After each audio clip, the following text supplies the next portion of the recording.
John and Ed, they're on patrol, chasing shadows, heart and soul. Cryptid hunter UFO,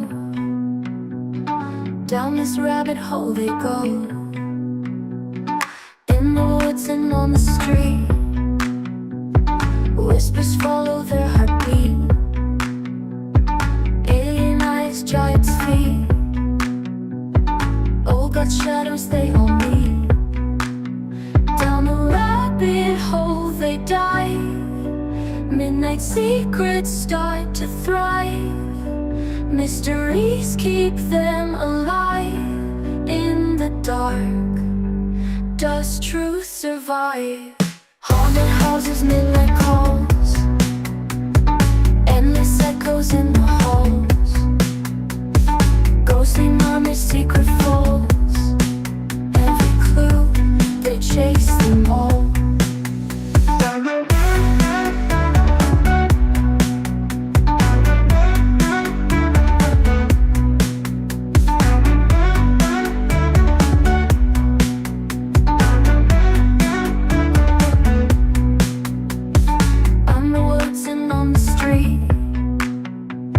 Whispers follow their heartbeat.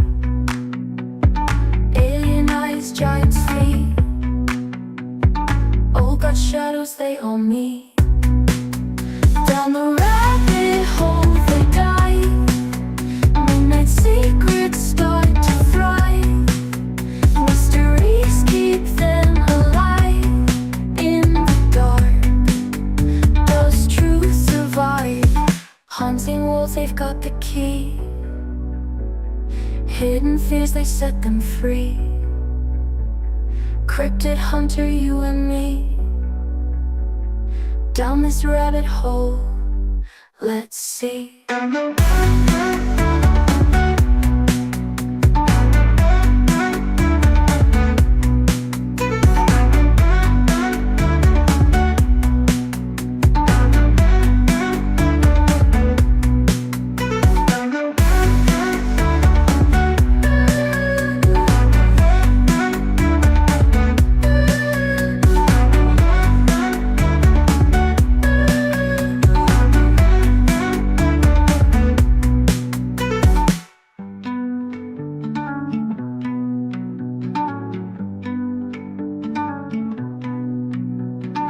Unseen worlds, they've got the key. Hidden fears, they set them free. Cryptid hunter, you and me. Down this rabbit hole, let's see.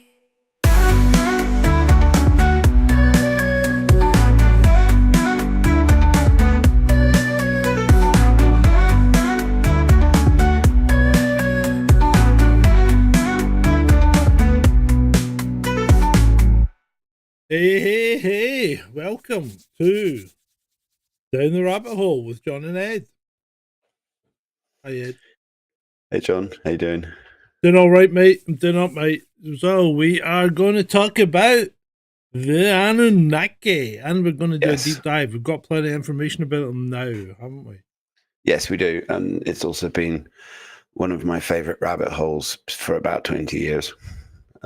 So, yeah, I've been looking forward to this one because we haven't actually done a show specifically about the Anunnaki and the legends surrounding them and Sitchin and all that kind of thing. We have spoken of them quite a few times, but this is their own show. Here we go. Right, So where do you want to start? Keep sinking. Yeah, well, let's start. Let's start at the beginning. The origins and etymology of the Anunnaki, alternatively transcribed as Anunnaki, Anunnaka, Anunna, Arianki. Other variations were a significant group of deities, I say, in the pantheons of several ancient Mesopotamian civilizations, including the Sumerians, the Akkadians, the Assyrians, and the Babylonians. They got around, these guys. They got around. The name itself provides insight into their cosmic significance, derived from An, the Sumerian god of the sky, with a full term meaning princely offspring. or offspring of An. This lineage places them amongst the most important divine beings in Mesopotamian cosmology, as they were believed to be descendants of the union between An, the god of the heavens, and Ki, the goddess of earth. This divine parentage established their authority over both celestial and terrestrial domains, forming a crucial link between the heavens and the human world. So, ancient gods. That's the first part. And treated That's the as official gods. story. That's the official brief, yeah. So they've been around though. I mean, I think first actual writings are around about 2000 or something BC, yeah. Mm-hmm. The third dynasty of Ur. And yeah, during that early period, they were primarily understood as powerful deities within the Sumerian pantheon, descendants of the sky god An, and amongst the most influential divine forces. In these earliest conceptualizations, the Anunnaki likely included what Sumerians considered the seven gods who decree: An, Enlil, Enki, Ninhursag, Nana, Utu, and Inanna. These deities represented fundamental cosmic forces such as the sky, earth, water, fertility, the moon, sun, love, war, respectively, controlling virtually every aspect of human existence according to Sumerian belief. So, thus far, pretty standard gods. Shitload of gods. Hey, speaking of a shitload of things, we've got a shitload of people in the troll room. Good. Woohoo. Welcome to the troll room. Beats and Hey, Tapes. guys. Paul Armstrong. Robin. Good to see you, Robin. Who else we got? Ray. Yep, Ray. Are we playing the Anunnaki drinking game? What you doing? The privacy of your own home, mate, is up to you. Well, the Anunnaki drinking game, if you want to play it, is every time John or I mentions one of the names of the gods, Enlil, Enki, An, Ninhursag, etc., you have to take a drink. Okay. We're obviously not going to, because otherwise we'll be shit-faced by the end of the show. Yeah. So with everybody else. Nectaritas, good evening to you, sir. Shalini. Dave Barnes. Hello, Dave. Good to see you. I think Dave is a good friend of mine. I think, did Dave come over from Twitter? Is that the same Dave Barnes that's on X? Yeah. Excellent. Good to see you. Who else we got? Oh, good God. That's about it just now. Right. What, you can't come on here without a drink, Beats and Tapes. No. Come on. No. You know, Well, you can if you're a non-drinking type person and you're a sensible one who eschews alcohol. Yes. Come and join us, as long as you don't mind. To be fair. Two drunken idiots babbling for a couple of hours. You can do anything you like, because we are not going to stop you, because this is the home of free speech. Sorry, that's tomorrow night. I'm going off on one now. Right, okay, Ed. And unfortunately, I can't join you tomorrow. No. I will be in an undisclosed location visiting family. Right, okay. Back to the Anunnaki. The thing, although a lot of these Anunnaki gods and the things that they represent seem pretty familiar, because, I mean, the Egyptians had gods like that. The Greeks had gods like that. What's interesting about the Anunnaki is it starts with the Sumerians, because the Sumerians are where civilization just magically popped up overnight about 6,000 years ago, roughly. Yeah. And until then, we were hunter-gatherers. So in addition to all of the legal systems and mathematics and all sorts of things that start in Sumeria, organized religion is kind of one of them as well. Oh, yeah. So the role and conceptualization of the Anunnaki evolved significantly throughout the history of Mesopotamian religion.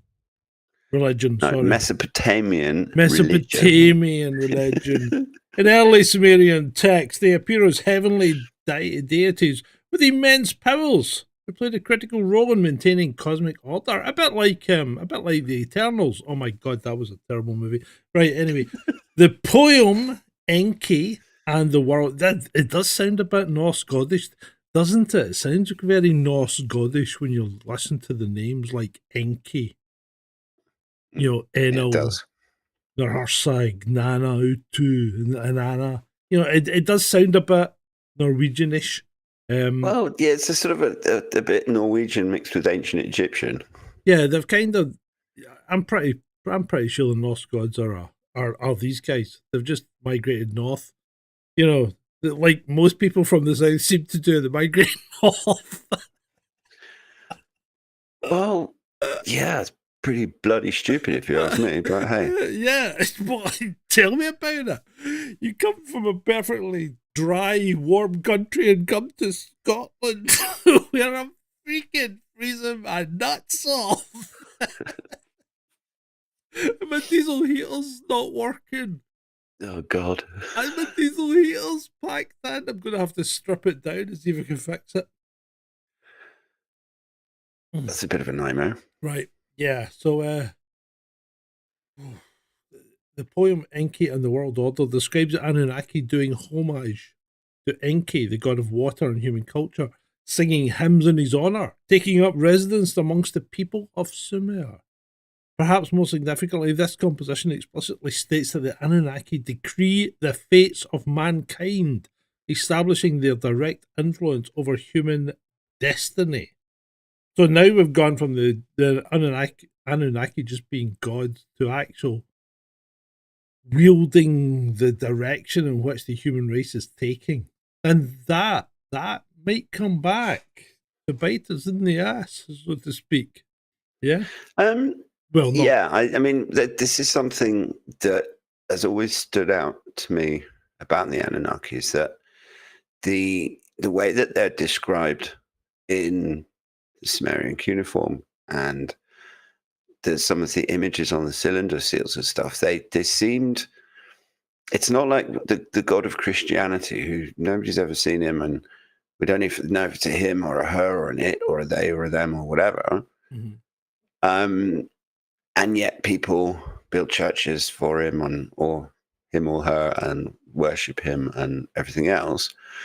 And the stories like that as well. I mean, you have Jesus, who is God's messenger on earth, but God himself is never seen. Whereas these ancient Anunnaki, supposedly, I mean, they're described in a more real way, as if they were actually walking around with the Sumerians somehow and actually directing things and telling them what to do, because the Sumerians ascribe their knowledge of all sorts of things.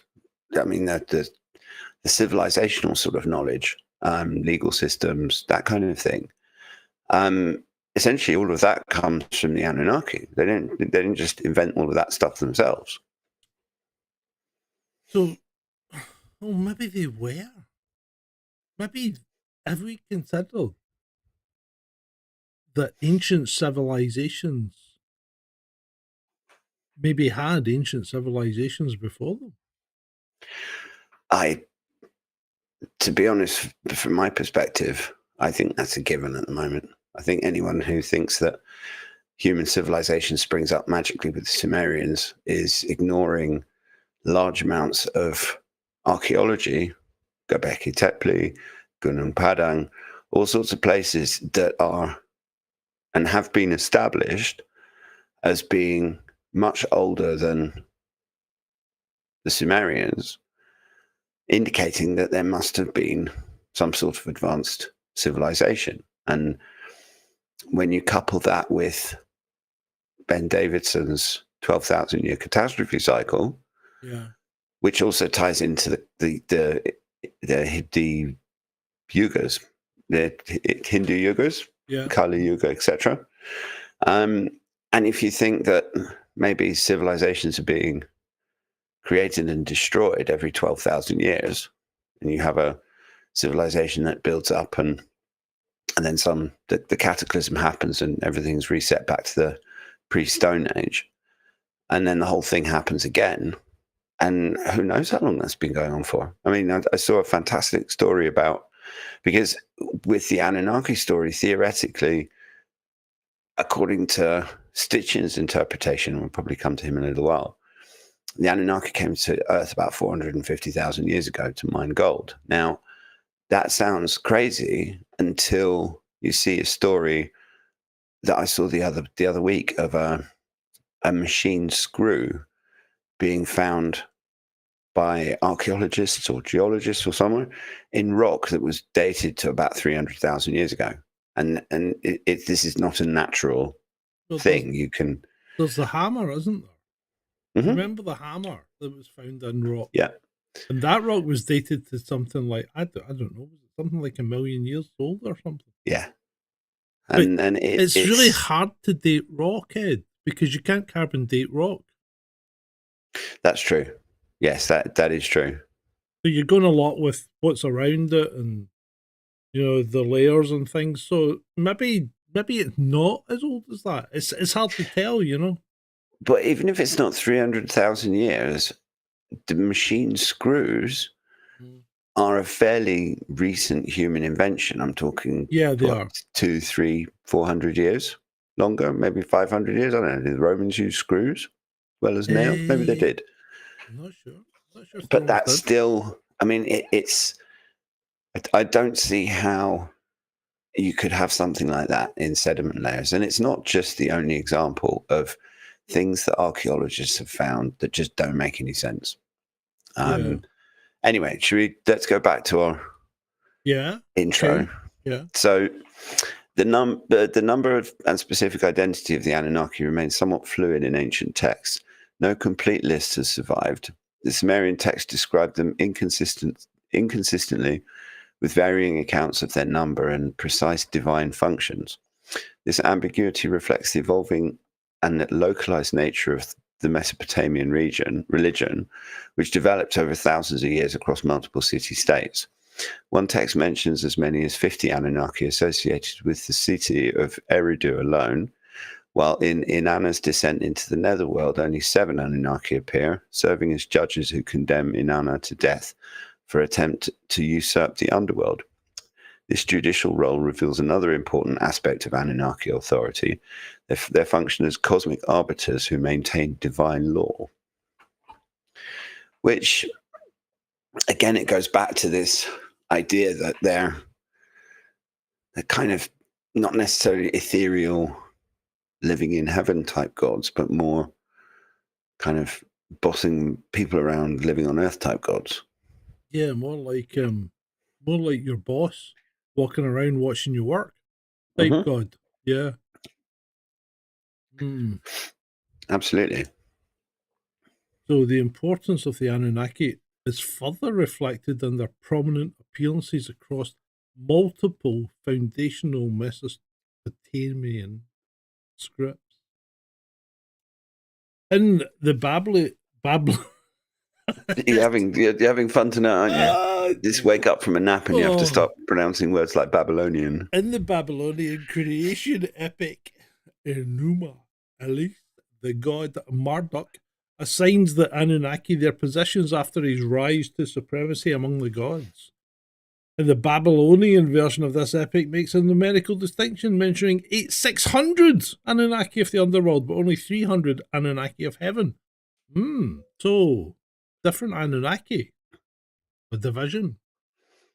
Further indicating the existence of a complex underworld cosmology that had developed by this period. In gratitude for Marduk's leadership, the Anunnaki, described as the great gods, built Esagila, a splendid temple dedicated to Marduk, Ea, and Elul, demonstrating their role in establishing important religious institutions. I think it's important at this point that I point out that I am Scottish and I will mispronounce words very often, very badly. I know, I just like winding you up about it. Yeah. So the 8th century BC poem, so 8th century BC would be what? 700 BC, roundabout-ish. Yeah. Provides yet another perspective on the Anunnaki, describing them as brothers of the god Nergal, and depicting them as antagonistic towards humanity.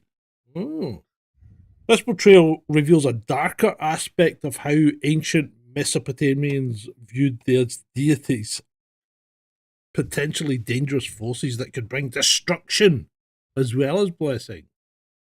This ambivalence towards powerful deities was common in ancient polytheistic religions, where gods were understood to have complex, sometimes unpredictable motivations that didn't always align with human interests. Well, you can understand that. I mean, if you were a god, why would you be bothered with these ant-like creatures that, had no real bearing on your life or your existence? Yeah, but the thing about gods for me is that when ancient primitive humans would hear thunder or see lightning or watch the sun come up every morning, not understanding what these things were, and that the sun was a star that the planet revolves around, and we have sunrises and sunsets because of the fact that the Earth is round and all this other stuff. Mm-hmm. And particularly with thunder and lightning and rain and storms and things like that, it's a fairly straightforward thing to imagine that there's some sort of rain god who gets unhappy with you and causes a flood or something like that. But the other thing that gets me is if you look at the hunter-gatherer societies, they had gods, but not to the same organized extent. Yeah. And I mean, you've got people like the San, the Bushmen and the Kalahari, who are completely in tune with nature. And okay, they might not know that the world is round and stuff like that, but they don't necessarily ascribe everything to gods and have warring gods and things like that. It's this idea that you have either gods that have moods, and one minute they like humans and the next minute they don't and want to smite them. And on the other hand, you've got these, I don't know, it's contradictory, because there are even stories about gods fighting as well. I mean, if you look in this, the Anunnaki didn't always get on with each other. Yeah, well, yeah. Well, let's face it, who does, Mm-hmm. We kind of fight with each other occasionally. I mean, I don't mean you and I, Ed. I mean, well, we do, but I don't mean you and I mean generally humans. But this actually puts me off on a slight tangent here, and I know we don't normally go on tangents on this show because we're kind of focused and have a laser-like vision for where we're meant to be. But believe that, you believe anything. But what about Aborigines? They have all this dreamtime thing, and they're in touch with the land and the air and the heavens, and there's a kind of interdimensional aspect to, I think, a lot of their kind of thinking. Did they have gods? I can't actually recollect the Aborigines having, I don't know, deity that I don't know. Let's find out. Oh, sorry, I really shouldn't have gone off on a tangent. My apologies, people. Anyway, while Ed's doing that, on-the-fly research. A particularly interesting text from the Neo-Assyrian period, i.e. 9 to 6 BC, though badly damaged, describes Marduk leading his army of Anunnaki into the sacred city of Nippur. And I'll probably mispronounce that also. And causing a disturbance that results in a flood. How do you cause a disturbance? Do you break a dam, maybe? I don't know. This action prompts the resident gods of Nippur, so there are other gods in Nippur, probably other Anunnaki, to take shelter in the Shemesha temple dedicated to Nanarto. The text goes on to describe a complex divine conflict that ultimately results in Marduk putting the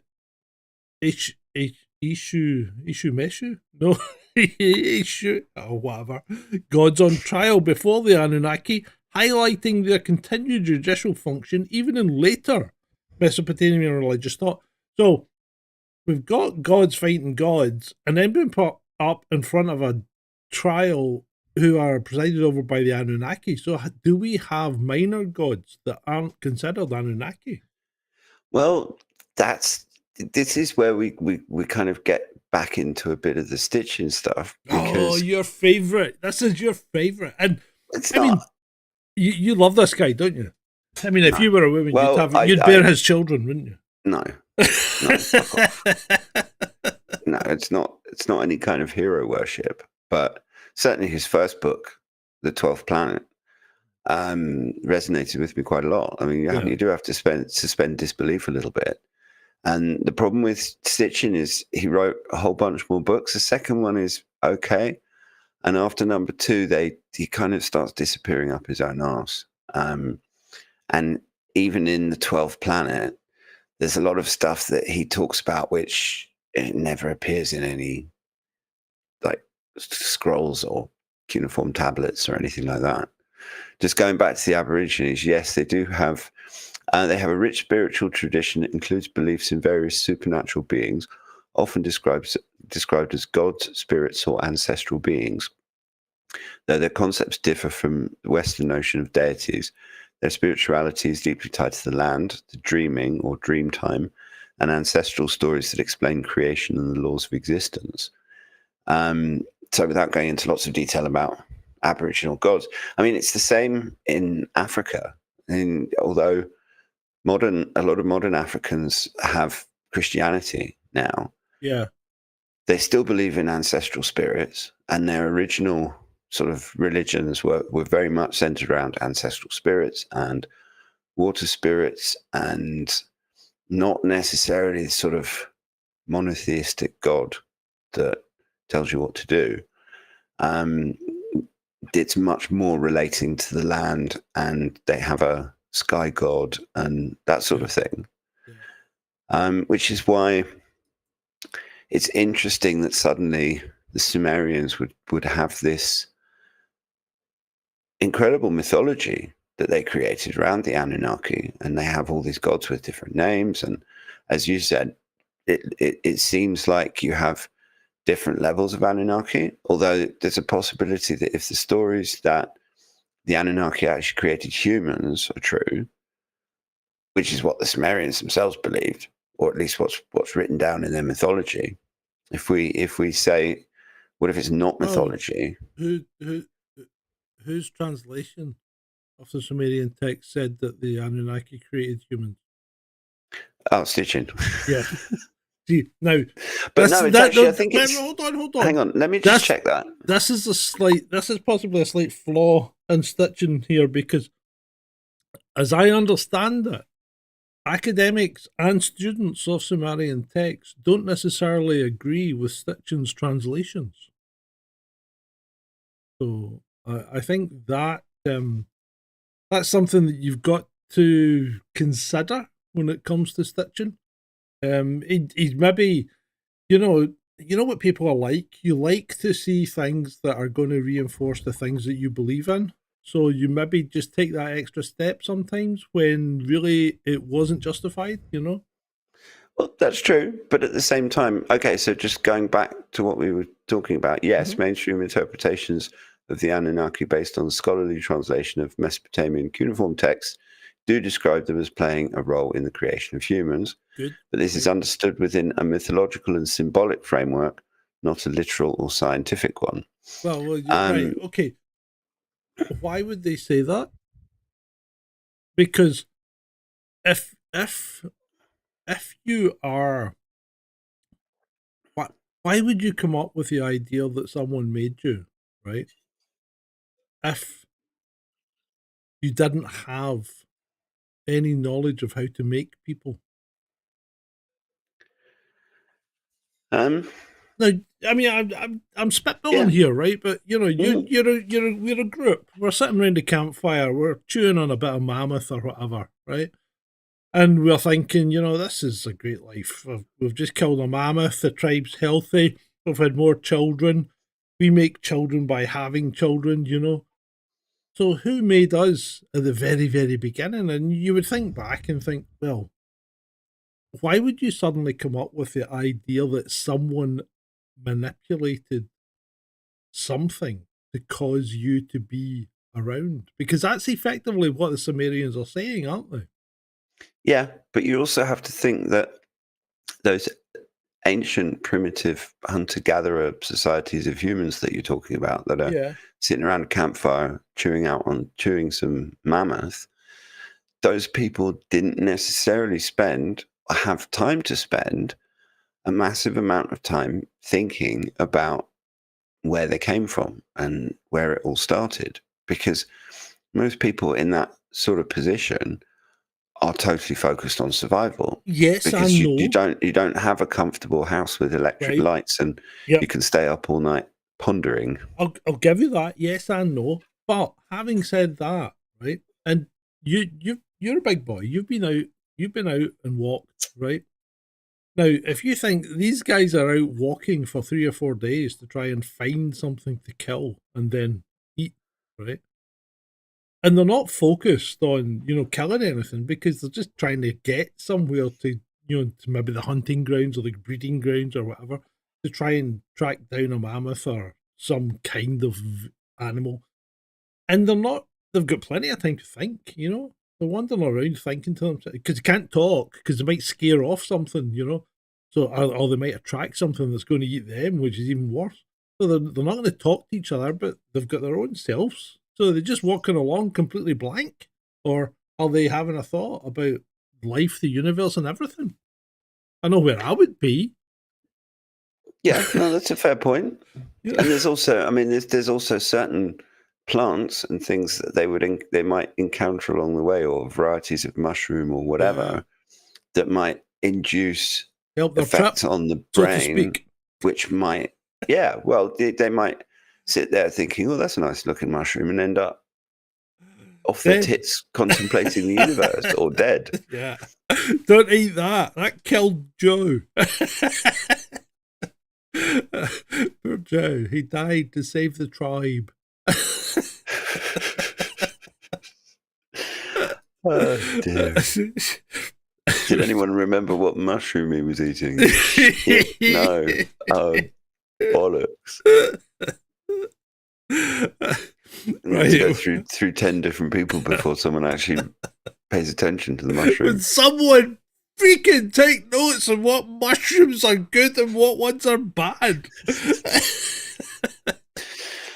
But it's still, even if we say that this whole Anunnaki thing is actually just a myth, and it was something that the Sumerian high priests or whatever dreamed up, Yeah.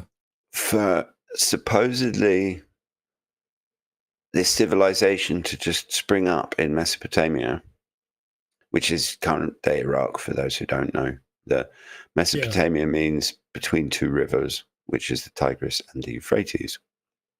And there's plenty of evidence in Iraq that wasn't actually destroyed by the Americans, although they did do a fair amount of damage to ancient ziggurats and all kinds of things. Actually, let's just examine that briefly, because it seems to me suspicious.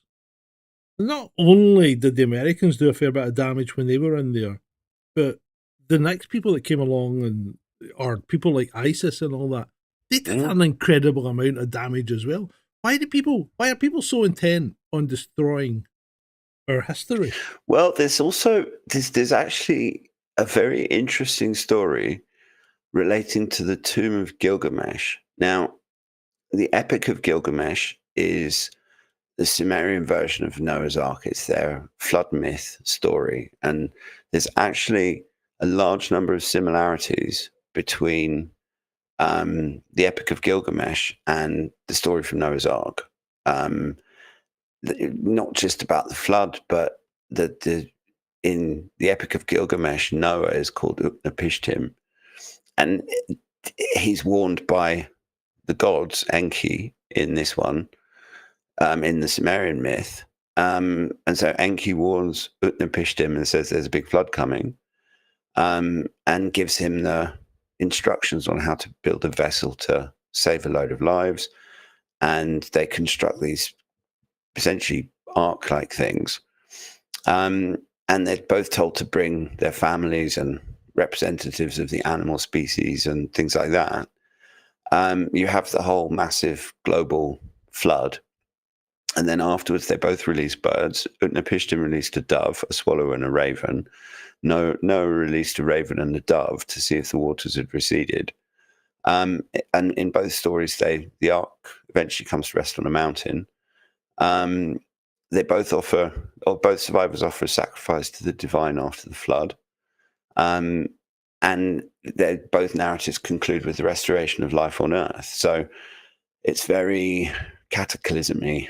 But the reason I brought Gilgamesh up is that there is a story that I've heard from at least two different sources, but it's still not necessarily confirmed, that the invasion of Iraq, that they supposedly found the tomb of Gilgamesh, and that there were high-ranking American politicians who were extremely interested in that. I think maybe Hillary Clinton.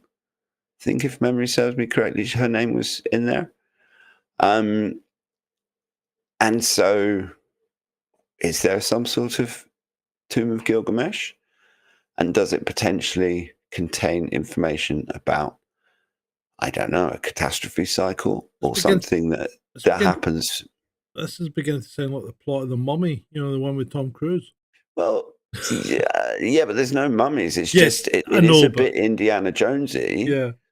I hesitate comparing Indiana Jones and Hillary Clinton, but there you have it. I mean, yes, but the whole point about the show is speculation. But both people were completely superfluous to what actually happened. Right. So we're back to. Shall we go back to Sitchin? Shall we? Yeah. Sitchin attributed the creation of ancient Sumerian culture to the Anunnaki. This is in his book, The 12th Planet. Yeah.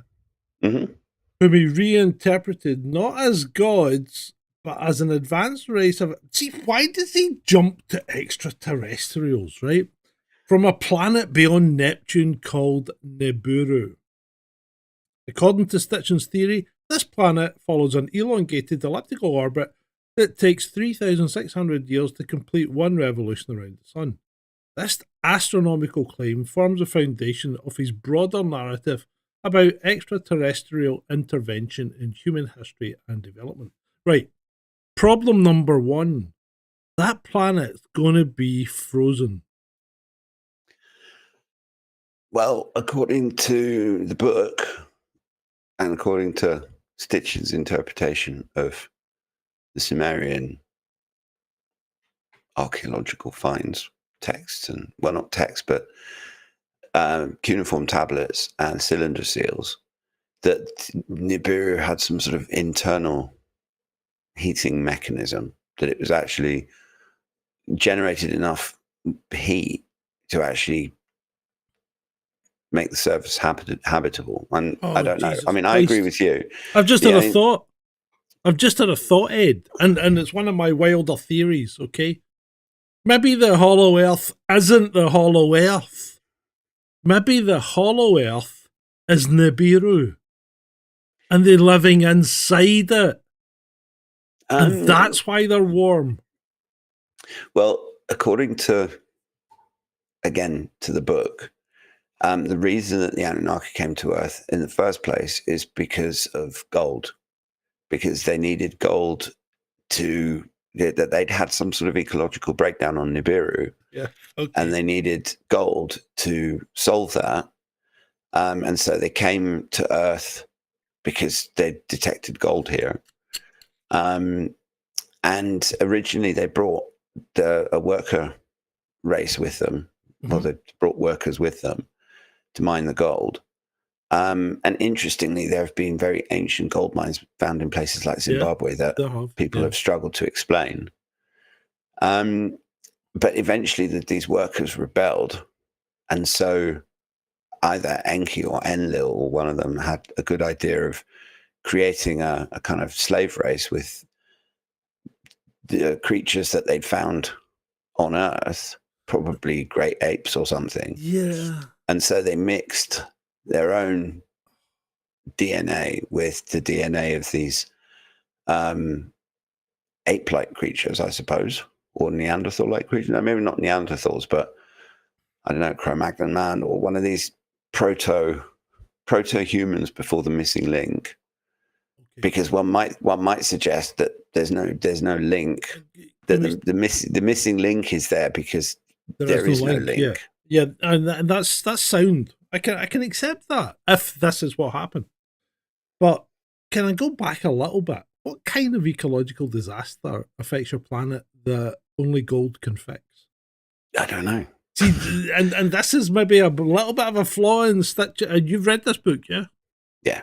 And he never explains this elusive ecological disaster that gold is needed to fix. Is that right? Well, yeah, pretty much. Yeah. I mean, he certainly doesn't go into any kind of geological detail about what might cause. I mean, and also all of the other issues with having a planet, because supposedly it has a 3,600 year orbit, but it's a highly elliptical orbit, meaning that it stretches really far out. It's like with Earth, it's not quite a circle, but yeah, I know. I mean, that's the way. It's a way outside everybody else's orbit just now. Then and would be out there for a long, long time. Yeah, but it's also the thing. One of the sort of slight tenuous links is that if this planet has a 3,600 year orbit, we've had roughly 6,000 years of civilization since the Sumerians. Yep. We would have expected to see Nibiru within that 6,000 years do at least one, possibly two orbits. Maybe we have. And so you would think that there might, I don't know, it might be that Earth has to be in a particular position or something. But think about it. In the Dark Ages, people weren't looking at the sky and recording things because it was kind of frowned upon, wasn't it? I mean, poor old Copernicus, he got a pretty hard time for it. But humans, I mean, modern humans, because of light pollution and indoor lighting and stuff, we don't appreciate the night sky in the same way that our ancestors did. Oh, you should try living in rural France. The sky is amazing. Yeah, that was what it was like in Africa when I was a kid. Yeah, absolutely. I mean, the stars seemed so close that you could almost reach out and grab one, like a velvet blanket above your head. Yeah, and so tracking the stars is something that is as ancient as humans. And it's the same with the sun, tracking the position of the sun. I mean, you have various megalithic temples in Malta, loads of them, and each one of them is designed to track the sun, but they had to keep moving it because of precession. Oh, I'm sorry. Soldiers just given just dropped a bombshell. Bob Lazar, how bizarre. Yeah, okay. We'll maybe come to that another time, Soldier. Don't get him started on Bob Lazar. I actually like Bob. I like Bob Lazar. Not partially because of the whole Area 51 thing, but the main reason I think Bob Lazar is cool is because he put a freaking jet engine on a motorcycle. It wasn't really a jet engine. It was a pulse. It was a pulse engine. You're such a pedant. Oh, sorry. You're an insufferable pedant sometimes. Listen, there's a bit of pot and kettle there, mate. There really is. Oh, no. I'm terrible. Absolutely. Right, let's get back to... So we are actually in the Sitchin side of things. Oh, yeah, we are. And, yes, I mean, he died in 2010. Yeah. And proposed serious radical reinterpretations of Sumerian texts. And he was actually born in Soviet Azerbaijan, interestingly. He was born in Baku. Yeah, didn't know that, actually. But he was raised in Palestine, mandatory Palestine, later Israel. Moved to New York in 1952, where he developed his controversial theories. despite having no formal academic credentials in Assyriology, Sumerology, or ancient languages, Sitchin claimed to have taught himself ancient Sumerian cuneiform, allowing him to offer what he presented as alternative translations of ancient texts. Now, have you the seen thing that ancient? Have you seen ancient Sumerian well, I was cuneiform? going to suggest. It's like it's like a chicken walking on freshly laid concrete. Yeah, it's hash. I mean, you could literally come up with anything. Yeah. I mean, because even the agreed upon translations of cuneiform tablets, and I mean, there is a Sumerian dictionary. Yeah. I think the University of Pennsylvania, if memory serves me, which it doesn't always.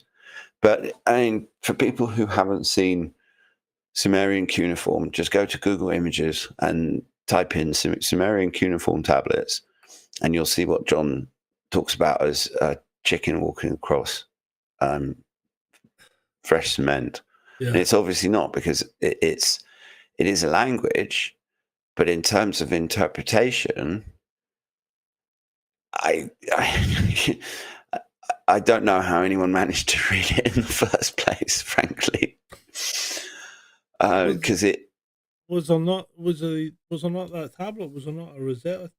Was it the Rosetta Stone? Did that not have some cuneiform on it as well? Or was that something else I'm thinking about? Was that well, no, because the cuneiform, three cuneiform languages? Yeah, no, one of them was Egyptian hieroglyphics, and one of them was Greek. I'm not sure what the third one was off the top of my head, but I don't think it was cuneiform. Just look up the Rosetta Stone and find out.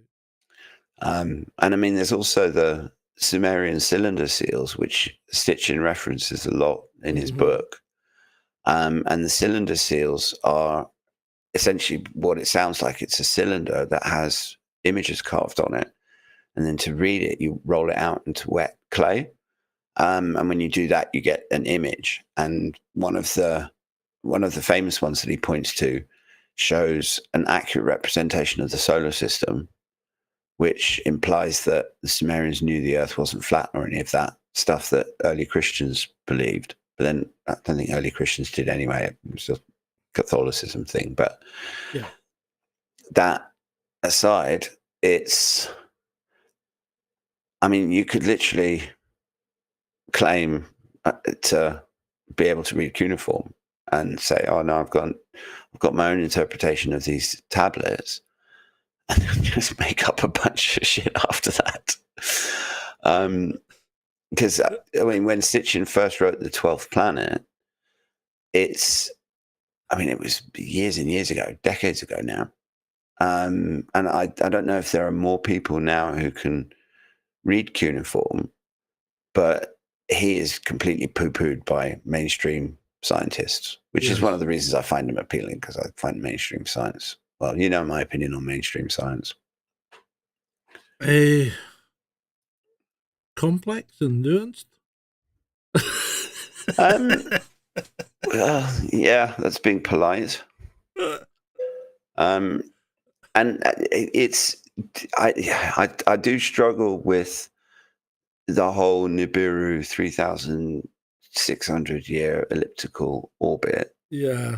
But supposedly, when that orbit coincides with Earth, you get floods and stuff. So Sitchin reckons that the flood in the Epic of Gilgamesh was caused by Nibiru getting too close or something. And the Anunnaki knew about it, warned Utnapishtim, and then essentially got on their spaceships and waited it out in orbit. And then they floundering about in the water. Oh, help! And then they realized that the humans were really suffering, so they came back to Earth and set up civilization again. For it to happen again in 3,600 years. Mm-hmm. Yeah, okay. What about his claim that human kingship was inaugurated to provide intermediaries between mankind and the Anunnaki, creating the concept of a divine right of kings? Yeah, well, that's exactly what he says. in a nutshell. It kind of, if you're a super powerful alien race and you've come to this new planet to mine for gold, and your own workers just up tools and decide to not do it, so you create a slave race, you'd have to have some way of controlling them. And so the best way to do that would be to appoint leaders. And perhaps, I don't know, maybe they were slightly genetically different or something. Maybe they had a little bit more Anunnaki in them than the others. Don't know. Well, I don't know, being slightly facetious, but yeah, I know what you mean. But you would potentially create these kings and queens, and you'd have something akin to a royal bloodline, which all of these people believe. All of these rich, aristocratic people, they're all obsessed with bloodlines. They are, aren't they? And yeah, so. But none of them really look like. Well, this is the thing. You sit there and you look at the our current monarch, and you think, well, he doesn't look like an Anunnaki, does he? But what does an Anunnaki actually look like? I mean, are we going back to someone that looks like Tutankhamun or something, or are we back to the big head thing, or are they just completely off the wall? Well, the closest we can get to really of having any idea what the Anunnaki look like is the Sumerian cylinder seals, but they're not exactly detailed. No. And the handbags make an appearance. What's in the goddamn handbag? Everybody's got one and nobody knows what's in it. I think if you could answer that question, you would probably crack the riddle of everything. Is it the keys to the spaceship? Maybe it's a laptop bag. It's just every one of them's got a freaking handbag. Maybe, yeah. And I mean, there's all sorts of official interpretations of it. Mm-hmm. But the fact that this particular image appears all the way around the world, not in every single depiction of ancient gods, but enough of them to make you think, what the hell's going on with the handbag? And why would so if the intent is, Dave Barn says it's a little dog. Yeah, maybe a little chihuahua in the handbag. Who knows? Paris Hilton and our doggy. Sure. The thing is that if it's supposed to represent godly power or knowledge or wisdom or whatever, you could think that one ancient civilization would come up with that imagery, but for them all to have the same thing, and okay, the gods all look completely different, and all the mythologies are completely different, but they all have bloody handbags. Yeah, that handbag freaks me out. Something weird going on there. It is, like I said, I think if you could unlock the secret of the handbag,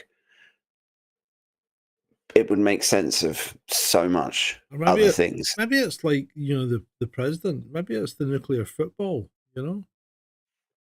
It's, at this point, any guess is valid, because or maybe it's their key to another dimension.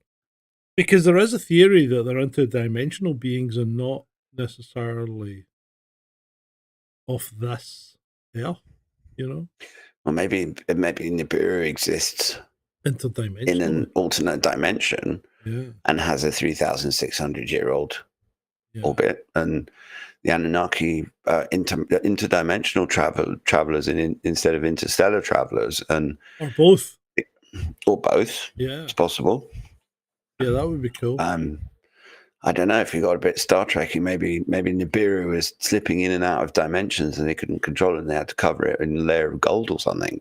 Slipping in and out of consciousness. Oh dear! Right. So after Stitch's death in 2010, his Anunnaki theories were further developed and expanded by various authors and content creators who should know better. I'm looking at you, Ed. Yeah, I'm looking at you. Who are often treated his writings as authoritative sources, despite their rejection by mainstream scholarship. One significant contributor to this expanded mythology was David Icke, a former sports commentator who, beginning in the early 90s, incorporated Sitchin's ideas into broader conspiracy theories about reptilian beings secretly controlling human civilization. Icke's work connected the Anunnaki narrative to other conspiracy theories, further distancing these interpretations from their historical origins in ancient Mesopotamian religion. Mm-hmm. Yeah, it's and the thing is that Sitchin opens himself up to a bunch of that because he wrote more books than just the first one. Yeah. If he'd just stopped at the first one, then you could say that about so many things, couldn't you? sure. You know, like But like Star Wars. If you just stopped after Return of the Jedi, George. If you hadn't sold out to Disney, if Jaws had stopped after the first one, would have been perfection. yeah, but they never do. I know. Hollywood never do. And they'll make sequel after sequel, and maybe one or two of the sequels will be half decent, but Yeah. none of them will ever capture. It's like Aliens, well, Alien and Aliens were probably, in my view, one of the most successful pairings. You didn't need all the rest after that. I mean, the rest, some of them were fun, some of them were crap. But the first two were actually both on a par. Mm-hmm. Yeah. Right. So where are we going next? I mean, the stuff that, because I read Sitchin's first book in, I think about 2004, 2005 originally. I've never read. I mean, the 12th Planet is a good read. Yeah. And it's the thing is that he does develop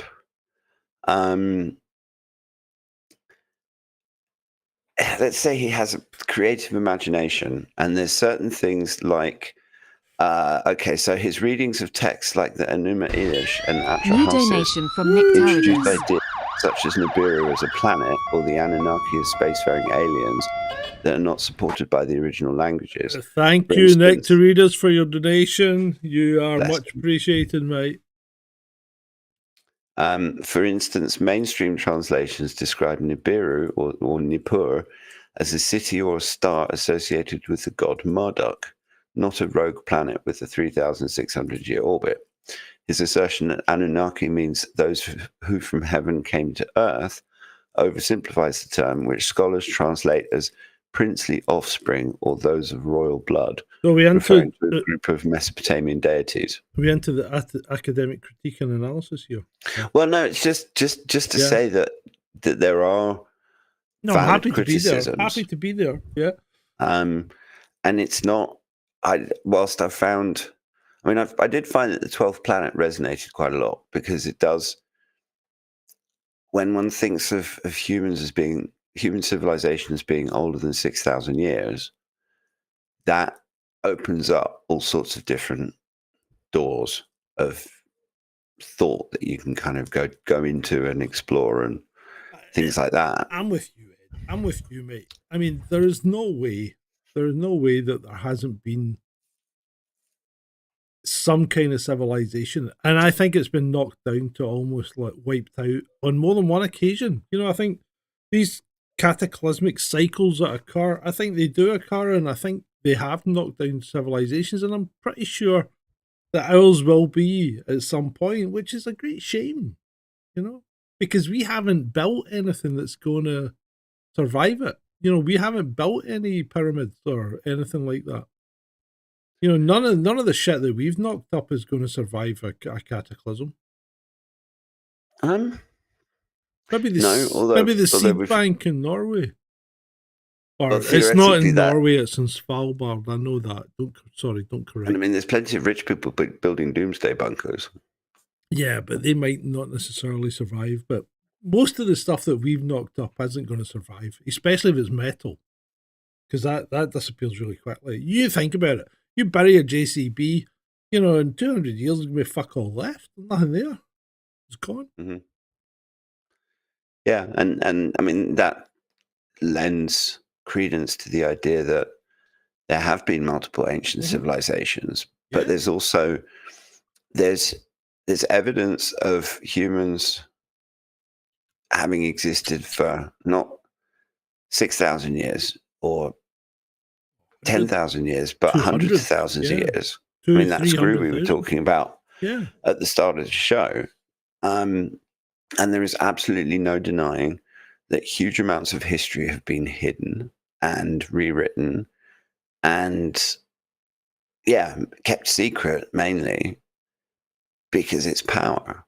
Because if you know the truth of your origins, and potentially other knowledge that they just keep secret, because to admit that they know it would mean having to admit how they knew it.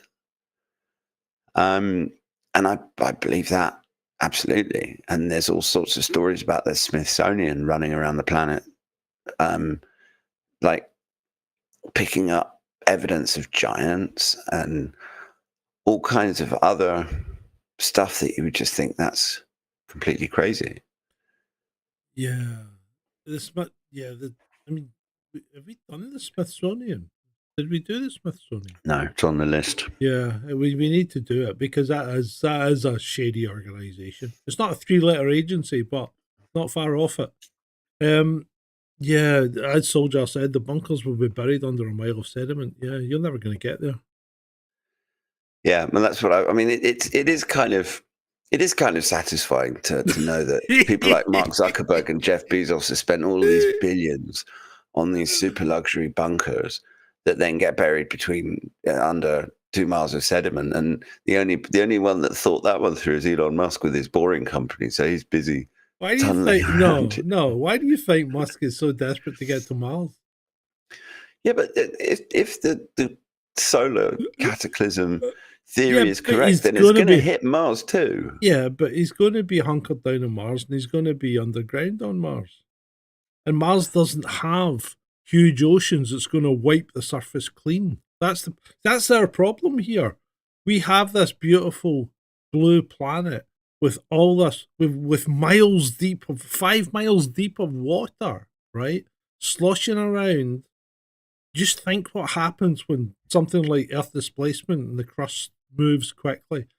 Well, that water that's going to cover everything. You know what I mean? Mm-hmm. And then you're going to get mountains. It's just going to scour the world clean, Whereas that can't happen on Mars because you don't have. The worst you're going to get is a severe shaking. But you're not going to have. True. You're not going to have, and because the planet's solidified, right? It's not even going to have an Earth displacement on Mars. It's just a solid chunk of nothing. Yeah, but I can't see humans getting to Mars and building a civilization there that was resilient enough to even withstand the effects of the solar micronova, for example. If they get to Mars, they would have to build a civilization that would. Because if you get to Mars, you're going to be bombarded by solar and cosmic radiation all the time. Robin's with me. It's Titan or bust. I tell you, Titan is the sensible choice. So why isn't Elon Musk talking about Titan instead of Mars? I have no idea, but Titan's got fucking everything going for it. It's protected by Saturn's electromagnetic field, so there's nowhere near as much radiation. It's got a thick nitrogen atmosphere, so that cuts down a lot of the radiation as well. And it's easy access to water and fuel because it's got, rivers of, methane, right? So Titan's a no-brainer.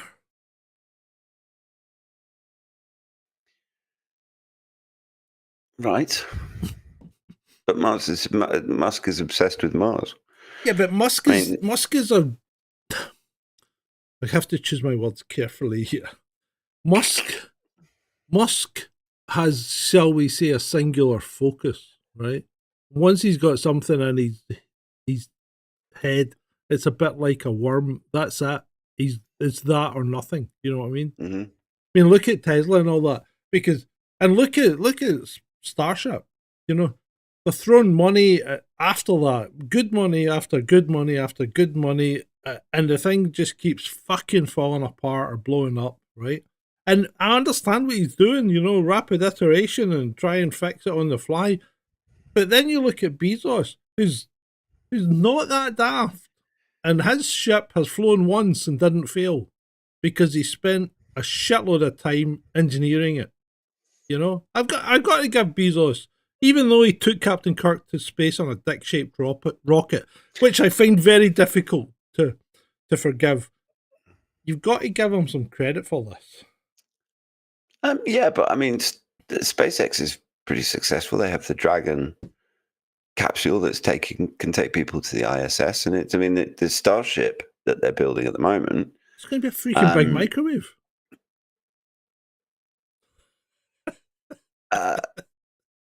Yeah, well, he's managed to land it and capture it on a big thing that was pretty cool. He caught the booster. That's not the part that goes to Mars, though, is it? No, I think that's the bit that's on top of the booster. Exactly. The bit that's on top of the booster goes to Mars. Right. So Fluffy Columbus says, but Titan is far away, isn't it freezing there? You think it's warm on Mars?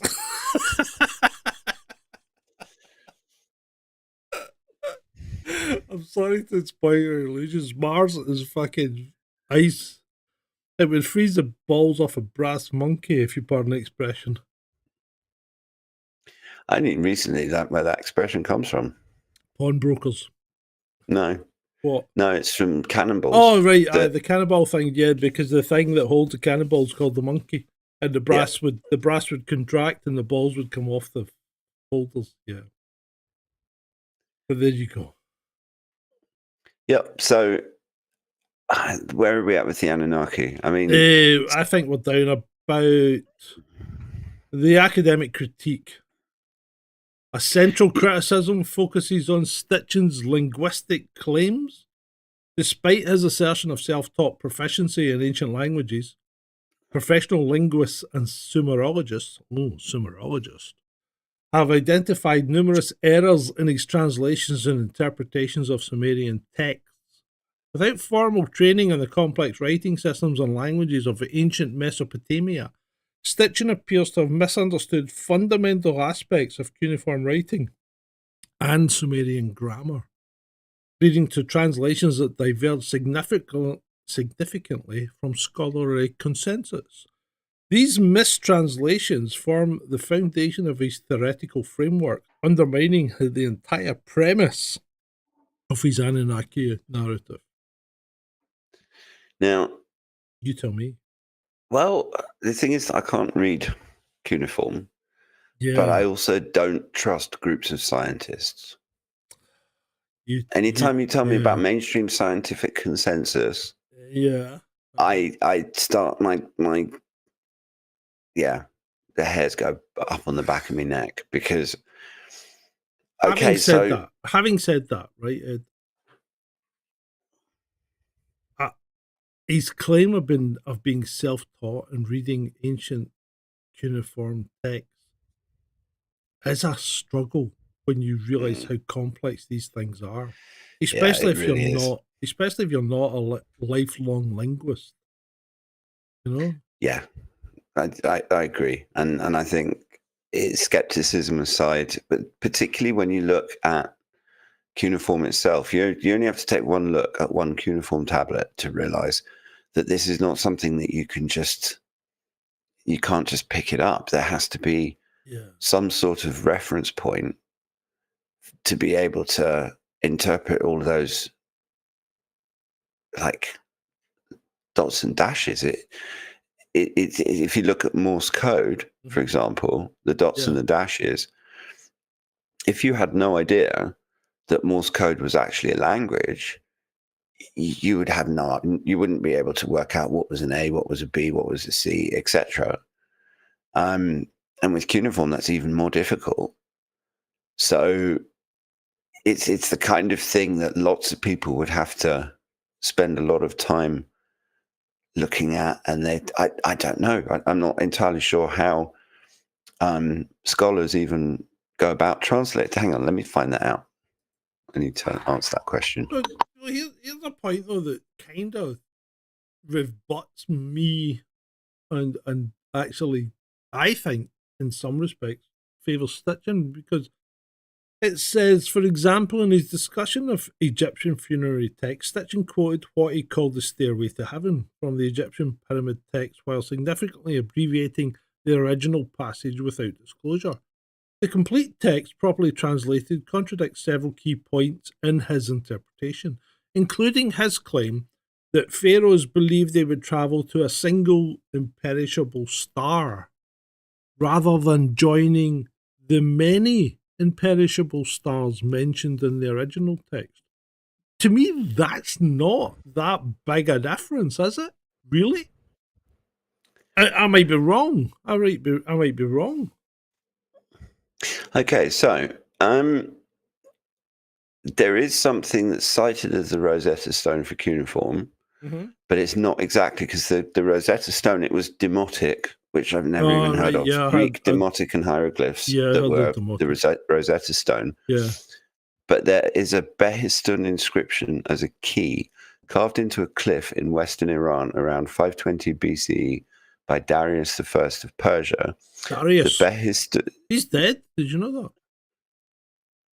Darius. Well, do you remember Darius? 520 BCE. Yeah, no, he's very, very dead. I'm talking about Darius Dinesh. Remember the Scottish guy, the singer? He died quite young. Never heard of him. You've never heard of Darius? He was famous up here. He came from Paisley, I think. I don't even really know famous people down here, frankly. Anyway, so it features the same three texts, Old Persian, in the same text in three scripts: Old Persian, Elamite, and Babylonian cuneiform. Old Persian, with its simpler semi-alphabetic script of 36 characters, was the entry point. Scholars like Henry Creswick Rawlinson, who climbed the cliff in the 1830s and 1840s to copy it, used known Persian names, example Darius and Xerxes, from Greek histories to crack the Old Persian script, then worked backward to decode the related Babylonian and Elamite versions. The Old Persian cuneiform was deciphered first because it was a relatively new script created under Darius and less complex than the syllabic and logographic systems of earlier cuneiform. Rawlinson and others like Georg Friedrich Grotefend earlier in 1802 identified royal names and titles by comparing them to, Pardon? Achaemenid? I don't know. Yeah, that one got me. Achaemenid genealogies recorded by Greek historians like Herodotus. This provided a phonetic foundation, unlocking a basic vocabulary and grammar. So with Old Persian as a foothold, scholars tackled the Babylonian text on Behistun, which used Akkadian cuneiform, a script adapted from Sumerian, with hundreds of signs representing syllables, words, or concepts. The trilingual nature of the inscription allowed cross-referencing, so that a phrase could be matched to its Babylonian equivalent, revealing signs and meanings. By 1857, a famous test by the Royal Asiatic Society, where 4 scholars independently translated an Akkadian text with consistent results, confirmed the decipherment's reliability. So, yes, there is a text, and it's, I guess, I'm not sure how similar the Babylonian cuneiform is to the Sumerian cuneiform, but it certainly looks the same. And I guess once you can get your head around what it looks like, and you can start to see words instead of just chicken feet, that lends itself. It's not just people kind of stabbing in the dark trying to figure this stuff out. There is actually some point of reference, which means that you can't really go completely off-piste and kind of claim to have deciphered this whole. I don't know. There's no reports of Sitchin climbing up this mountain, so it's difficult to for someone to come along and say, "Oh, I've learned how to do this independently, and my translations are different from yours."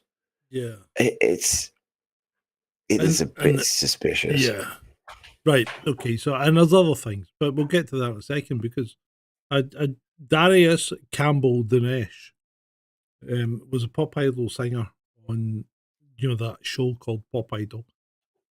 He was Scottish and he died in Minnesota in 2022, born 1980, so he was 41. He died from apparently inhaling chloroethane, whatever that is. But yeah, he was quite well known. Right, so scientific impossibilities. From an astronomical perspective, Stitchin's claims about Nibiru have been thoroughly debunked according to NASA. NASA senior scientist David Morrison has explicitly stated that Nibiru does not exist. That's it. There is no evidence for a 10th planet with the orbital characteristics Stitchin described. The alleged 3,600-year elliptical orbit that would bring a planet from beyond Neptune into the inner solar system would be highly unstable over astronomical timeframes and would have a catastrophic gravitational effects on other planets' orbits. Well, yeah, it might well have, and maybe it did. Maybe it did. Maybe that did happen, because as I'm not, I mean, look at Venus. Venus is a retrograde orbit. Venus rotates the wrong way from everybody else, and it's not even in the same plane as us. It's slightly inclined. And we have asteroid belts in places that don't make sense. Yeah, like the asteroid belt. Yeah. And which looks actually distinctly like and potentially the remains of a planet or something. The other thing is we have our gas giants further out and our rocky planets further in, when most solar systems are the other way around. Did you know that? But that's also one of the reasons why life is able to exist at all on Earth, because we get protected from by Jupiter and Saturn. Jupiter more than Saturn, obviously, but hold on. Fluffy says Venus doesn't have a retrograde, but I'm pretty sure Venus does have a retrograde rotation.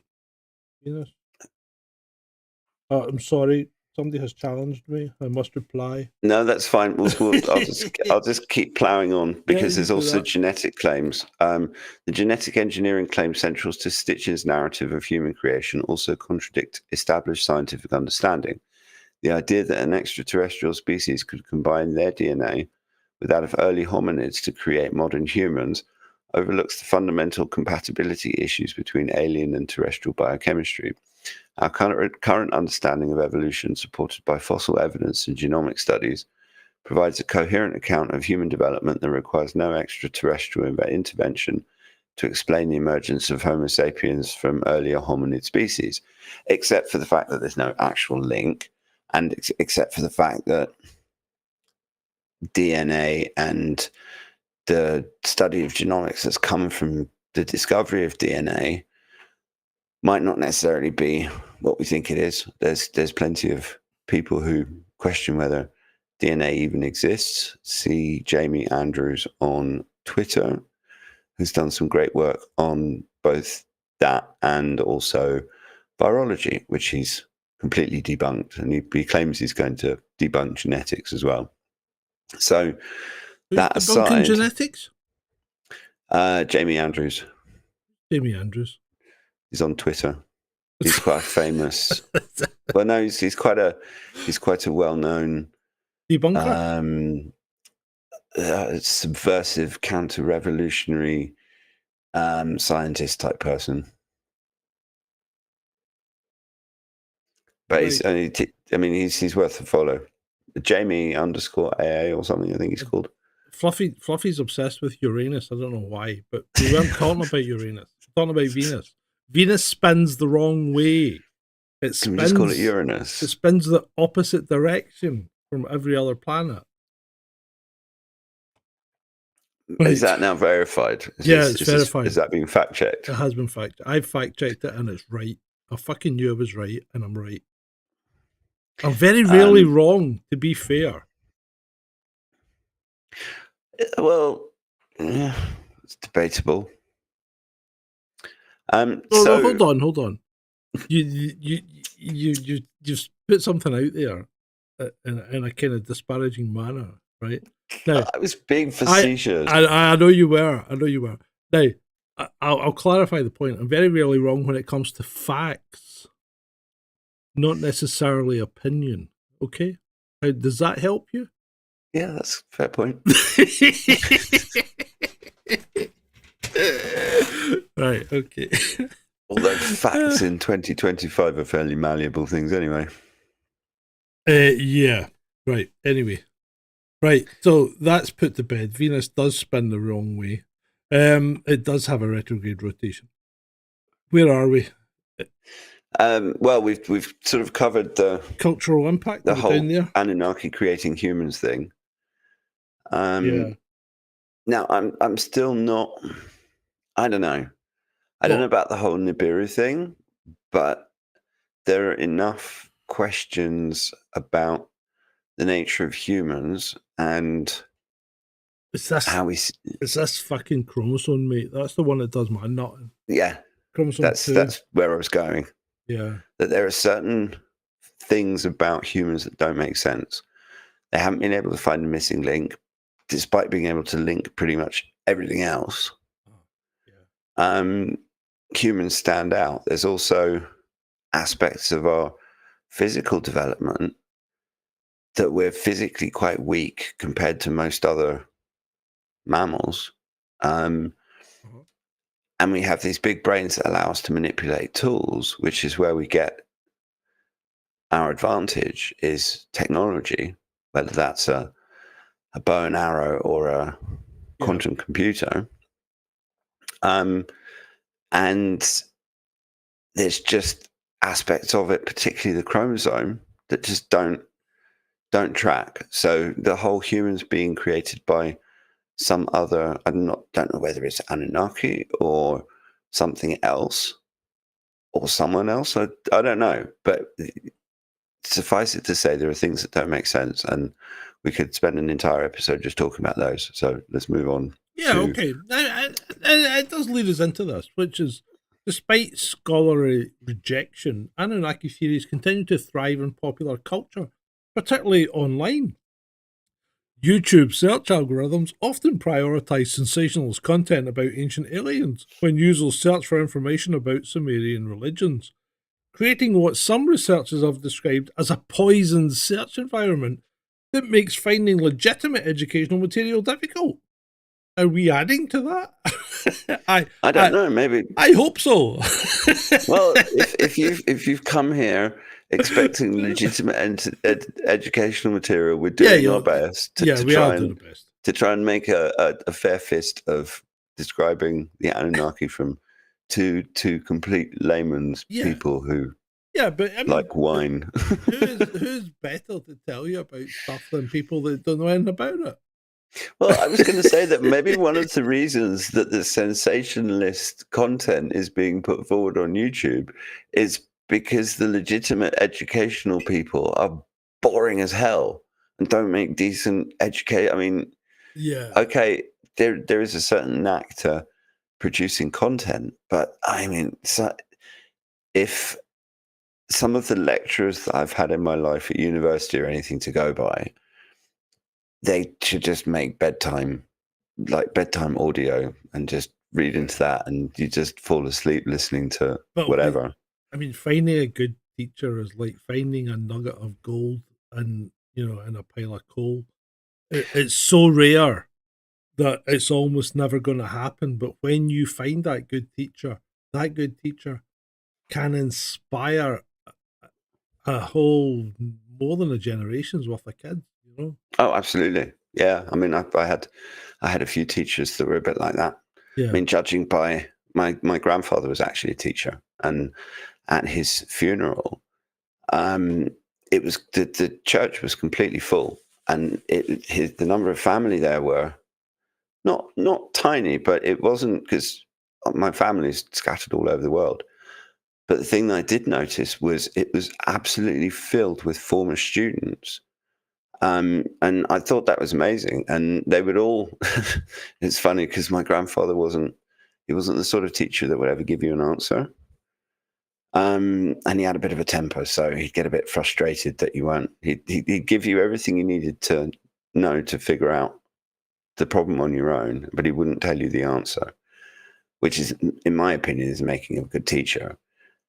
Yeah. But one thing that all of his former students that I talked to at his funeral said that they absolutely hated him when they were at school, but they were forever grateful in their adult life for what he taught them. And to be honest, I credit him with the same thing as well, because he taught. He was from that old school of teachers that we don't have anymore. Well, don't have as much anymore, who teach kids how to think, not what to think.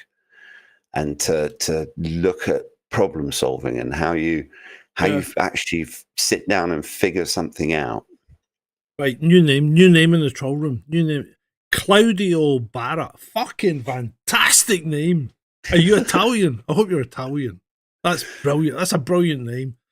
Says Velikovsky and his Velikovsky and his book Worlds in Collision explains from his view why Venus turned. Yeah, is this to do with Venus coming out of Saturn? Was it Venus that came out of Saturn, or was it us that came out of Saturn? I can't remember. Yeah, I mean, that's catastrophe theory stuff. Ben mentions Velikovsky a lot. The Velikovsky stuff is fantastic. It's definitely well worth reading. If you're into that kind of stuff, have a read of Velikovsky. It really is fantastic.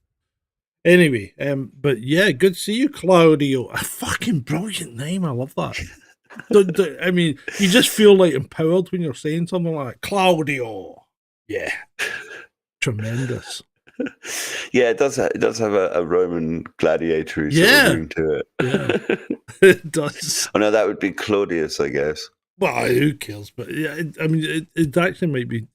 I don't know. It might even be German. Maybe German.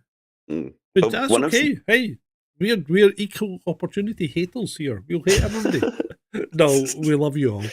Well, no, you hate everybody. Oh, come on. Do I really? I know I say I do. I know I'm ambivalent about everybody else. I know I say I do, but really, I'm quite a gregarious sort of chap, really. You've had a few drinks, yeah. Yeah, right. Anyway, the History Channel's long-running series, Ancient Aliens, has been particularly influential in popularizing Sitchin's theories and related speculation about extraterrestrial intervention in human history.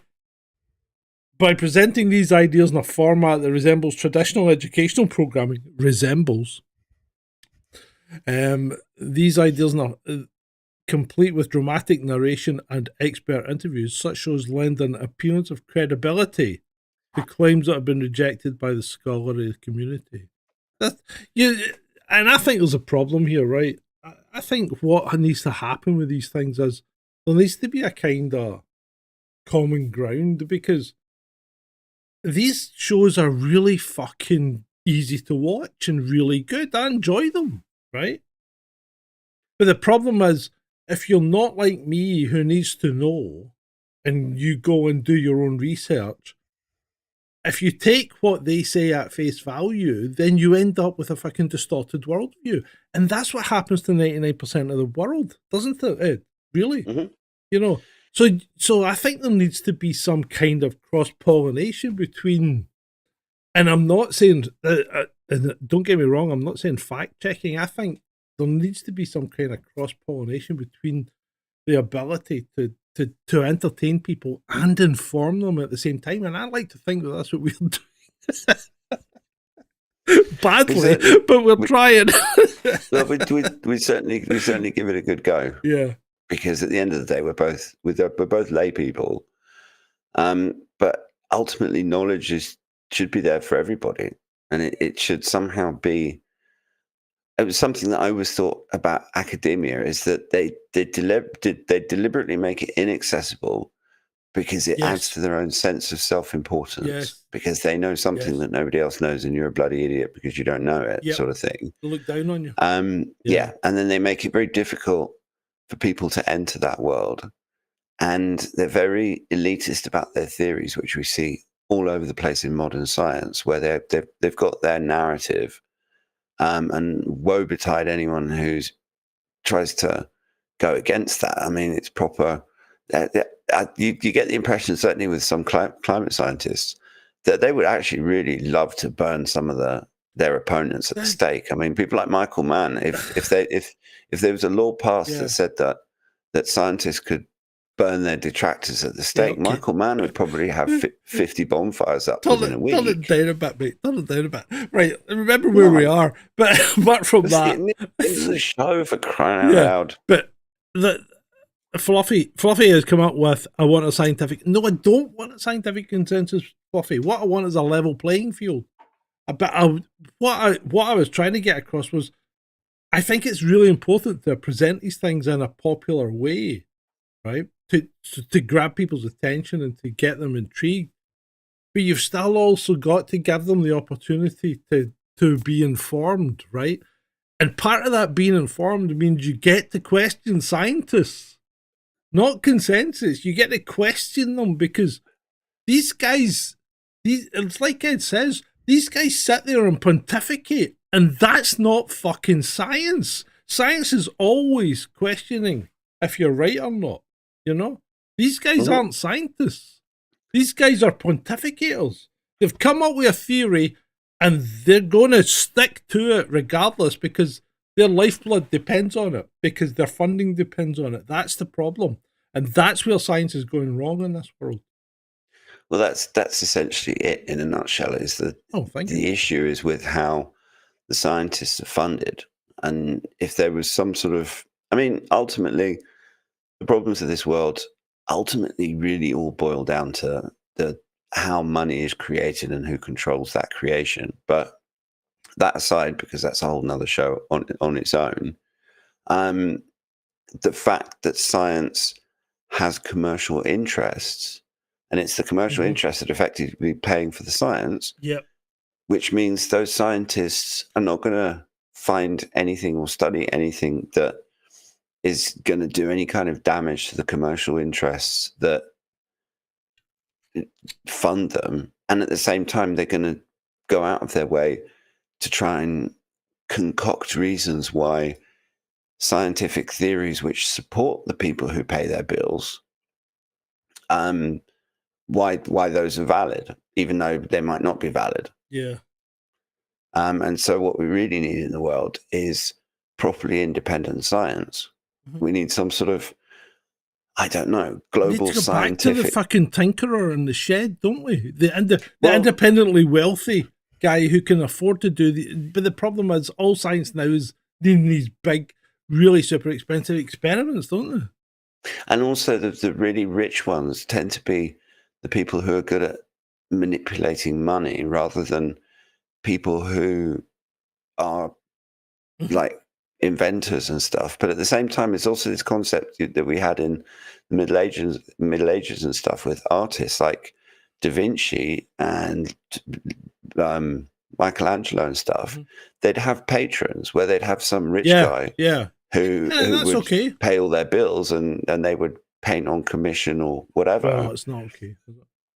But I think I don't know. I just think that we need some sort of independent fund that isn't tied to any corporation or any government or any social movement or anything like that. It has to be purely independent, and the science and the problem is there for the science's sake. The problem with universities is they're all corrupted. You know, they're all corrupted by business and government and corporations and weapons manufacturers and whatever. And Fluffy, you're right. They won't. Anything that is funded is done for fuel. Exactly, it is. I mean, Fluffy's right. Claudio is of Italian and Dutch descent and living near the window. There you go. That's interesting, because I'm of British and Dutch descent. Yes, we know that. Well, I was just expressing some solidarity with a fellow half Dutch person. Solidarity with fellow half Dutcher. Isn't being Dutch all about being half, going halfers? How did that expression come about, Ed? Going Dutch. Oh, that's from the Anglo-Dutch Wars. Explain. Well, because when was it? Hang on.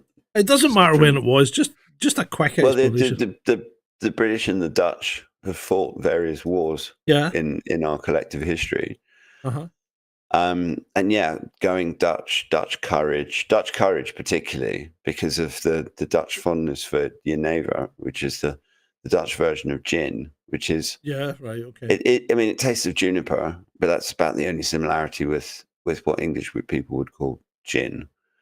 And so yeah, it was just the slurs. It's the same as the famous English two-fingered salute. Yeah, that was actually the English archers used to wave two fingers at the French, because one of the things that when the English and the French were at war is because our archers were so good, as soon as the French captured one, they would chop the two fingers off. And so that's where the two-fingered salute comes from. Really? Mm-hmm. Oh, yeah, absolutely. Every day is a school day, people. especially on Sergeant Grumpy's channel. Well, we do try. I do try. I'm very trying. Right, the internet has fundamentally transformed how fringe theories spread and develop. No shit. Before the digital age, unconventional historical interpretations typically circulated through specialized publications with limited distribution. That's true, because you had to search out. I mean, I remember in my youth, which was some considerable time ago, you had to search out stuff. You had to go and buy magazines and things. Imagine having to go and stand in a newsagents and read magazines because you couldn't afford to buy them. Yeah, but I mean, it was much more. The thing is, in the days before the internet, because I remember them as well, it was much more difficult to find out about these things. Yes, you might come across stuff, but you certainly didn't have the same sort of information overload.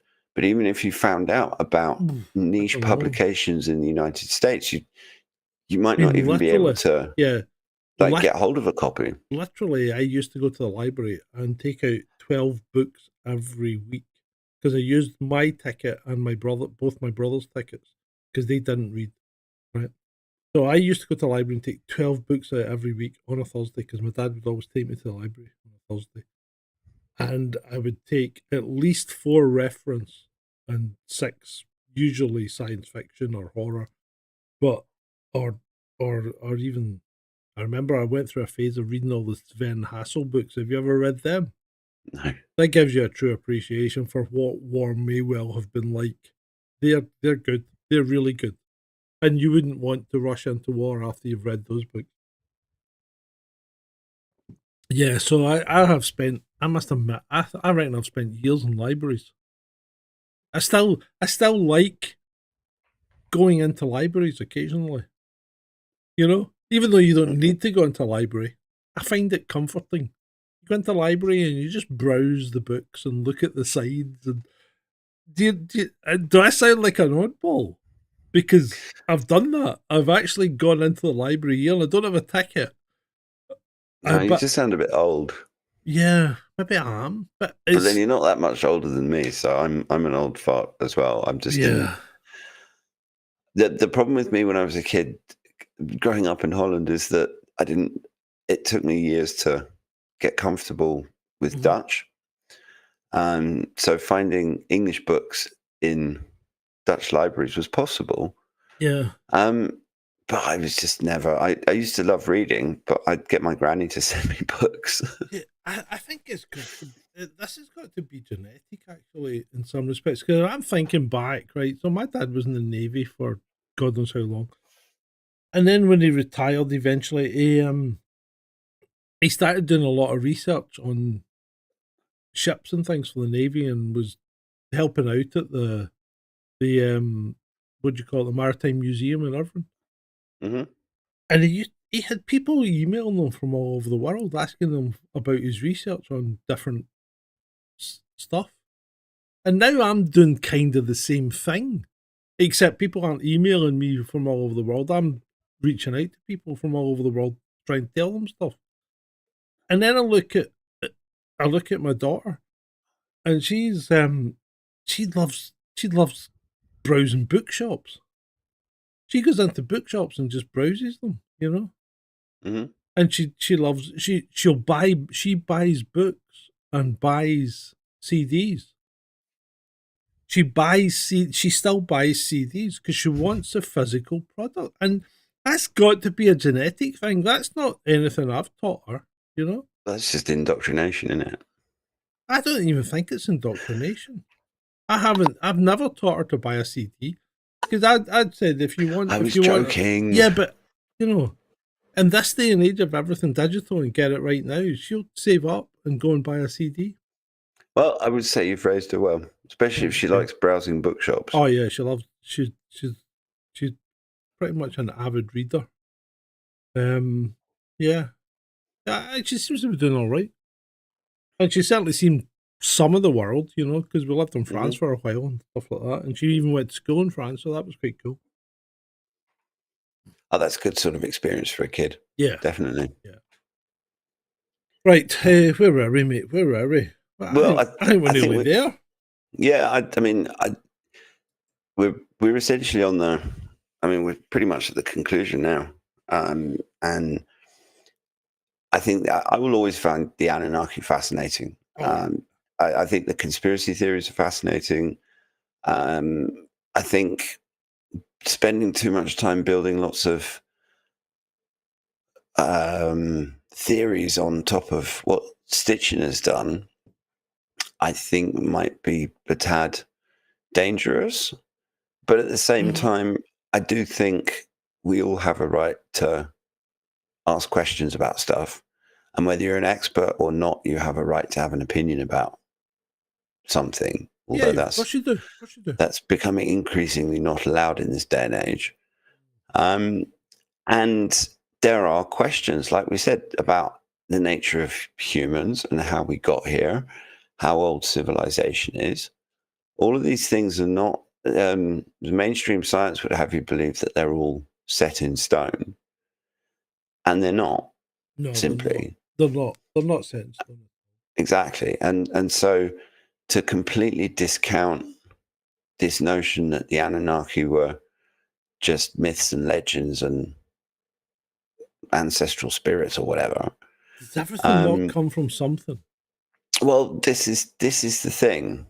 And whether Sitchin is correct or not, there are lots of questions about the Sumerians and about the Anunnaki and about the similarities between some of the stories about the Anunnaki and some of the creation myths in South America amongst the like the Maya and the Aztecs and the Olmecs and people like that.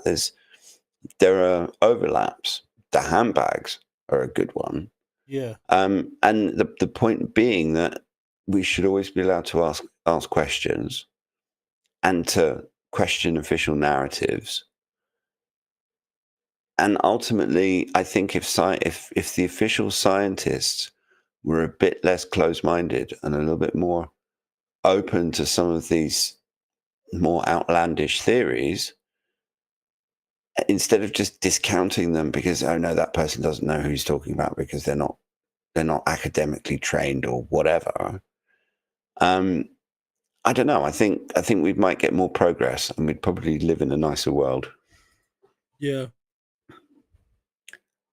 But that's my 10 cents worth anyway. No, I think you're not far off, mate. I think you're not far off. So I think shall we round it off with the conclusions since we've done most of it? Yep. Let's do it. The Anunnaki represent a fascinating case study in how ancient religious concepts can be transformed through modern reinterpretation. In the original context, they were complex divine creatures within the sophisticated religious systems of ancient Mesopotamia. Powerful deities who controlled the fate of humanity and maintained cosmic order. The roles and attributes evolved over thousands of years as Mesopotamian civilization developed, reflecting changing theological concerns and political realities across multiple empires and cultural phrases. The modern reinterpretation of the Anunnaki as extraterrestrial visitors represents a significant departure from the historical understanding, substituting alien tech for divine power and scientific experimentation for mythological creation. While these theories have been thoroughly rejected by the scholarly community, or academics, if you will, for their mythological flaws, mistranslations, and scientific impossibilities, they continue to exercise considerable influence in popular culture through books, television programs, and online content. For those interested in understanding the actual significance of the Anunnaki and ancient Mesopotamian religion, engaging with scholarly resources rather than sensationalist content offers a pathway to authentic knowledge. Does it? Does it, Ed? Well, Does it? I mean, given what we've just spoken about, does it really offer a pathway to authentic knowledge? I question that. I question that. Right? I question the whole notion of authentic knowledge. Mm-hmm. Frankly, I think that there are some things that we can know, but ultimately, even something as simple as gravity. You don't know how that we live with it every single day. It controls everything that we do. I mean, it's like when you put humans in space and you take away from gravity, the body stops working properly. Yeah. Our very nature is connected to that thing, but we don't understand it really. Yeah. There are all sorts of theories about it. And the problem with having a scientific consensus is that it closes itself off to new theories. And that's the same as we have decided that the Earth is the center of the universe and everything else spins around us and it's flat, and anyone who questions that is outside of the scientific consensus, and we will burn you at the fucking stake. Yeah. And I mean, in the modern equivalent of that is cancellation. I mean, there's a guy, Christopher Exley, I think he's called, who did huge amounts of fantastic academic research on aluminium.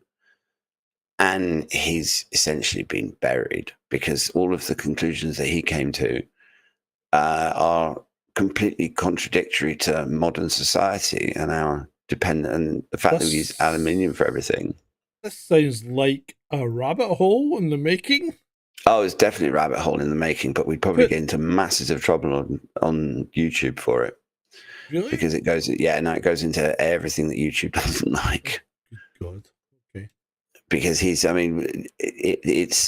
there's links. He actually essentially linked Alzheimer's and aluminium.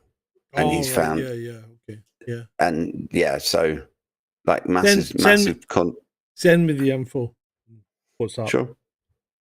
Mm-hmm. Right. So the person to me that did more to harm science than anyone else probably ever was Barack Obama. When he stood up there and said the science is settled, because that statement is an anathema to any kind of science whatsoever, because science is never settled, because you cannot prove anything to be true. You can only do the reverse. Well, there's a really good way to test whether a scientist is actually a proper scientist, because a proper scientist will always say the science is never settled. Don't talk to me about settled science. Whereas the scientist in inverted commas, who's essentially little more than some sort of prostitute for big corporations, they will say, no, the science is settled. You can't argue with that. Yeah. And that's not science. Science is never settled. Science is a methodology. Science is a way of trying to understand the universe using particular agreed upon methods, such as being able to replicate experiments, doing experiments in the first place, things like that. But to say that we know everything there is to know about something, it's just typical human freaking arrogance. Yeah. The other thing that annoys me about science is the rise of the mathematician, right? Because people seem to think that because you can mathematize, a problem in mathematics and demonstrate it and solve equations, that then becomes actuality. Mm-hmm. Bothers me, right? Because maths isn't science. It really isn't. Maths is math, and it's nothing to do with science in real terms. Science is experimentation and observation. It's not mathematics. Because if you try hard enough, you can pretty much prove anything with mathematics. Mm-hmm. That's what really pisses me off about mathematics. But apart from the fact that I'm not particularly good at mathematics. I'm terrible at it. Always have been. But and you're a fucking programmer.